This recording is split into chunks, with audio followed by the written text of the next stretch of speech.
Anong laro? Anong laro? Poker? Ano yung magkano post na nun? Minimum 300. Nung nagkaano na, minimum 500. 510. 510. Magkano tong nun? 10%. Kung magkano naman sa gitna. Sa gitna? Dalawa. Kumabig na umabot sa 1,000. Sandaan sa gitna. Dalawa naman atin nun. Bukod sa patay, saka doon sa dealer. Ang dealer doon. Lagihan din. Hindi ka vlog ako eh. May video mo ba yan? Oh, vlog. Vlog. Bakit mo may tao rito? Hindi. Mamaya ko pa i-upload to sa YouTube. Nakatupad ba ako? Yun sa YouTube ko. I-upload ko sa YouTube to. Para kumita. May. Natabi yung tupad doon nagsusugal. Yun lang. Buko ka ngayon. Tagatupad ka pala. Tagatupad ka. Buko ka ngayon. Yun ang magandang title nun. Mukha ko pa. Tupad. Isang membro ng Tupad. Nagpo-poker. Ayan, mga membro ng Tupad. Ikaw, membro ka ba ng Tupad? Ba hindi? Ano pinagkakabala mo sa buhay? Ito sa company. Namamasukan ka. Oo. Kalaunan. Siyempre, kailangan natin. Kaya namang sahod nyo dyan.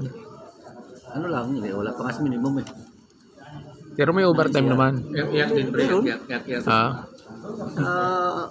Overtime, may overtime. Talaga, kailangan eh. Tiyagaan lang. Tiyaga lang talaga. Okay, kamusta naman ang mga mga trabaho nyo? Medya. Ano ang trabaho nyo? Medyo talagang pagkatrabaho pag-usapan. Kaya talagang... Pero kumpleto naman kayo sa benepisyo. Mga benepisyo nyo kumpleto naman. Para sinulit di gasto. Ito naman. Sa benepisyo eh. Marami. Binibigay naman mga 13 month nyo. May mga bonus naman kayo. Ito, wala pa nga December. Bibigay na eh. Oh, Di ba November? yung mga Tupad. Ay, wala. Damay pa nga. Wala lang magawa sa buhay yan eh. Kaya ganyan yun eh. Ano yung matupad? Tambay.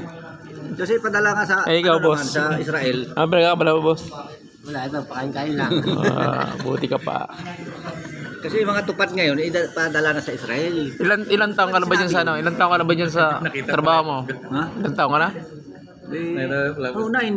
Magna 9 nang sa July. Matagal na, ano? 9. Hindi may posisyon ka na dyan. Nakaw. Yan ang mahirap. Position ko, grinder. Pero pag sinabi mong magkakaroon ng posisyon o wala. No way. Ano naman masasabi mo ngayon sa giyera sa Iran sa Israel? Yun yung sinasabi nila, dapat magpadala ng mga tupad doon para nakalinis ng mga basag ng mga pader. Tapos yung mga basiyo ng bala, yung taga-ipon. Pira din yun. Tanso yun eh. Per kilo. Per kilo. Tanso yun. Sige, magpaalam ka na. Sa Dahil, huli ka bayan.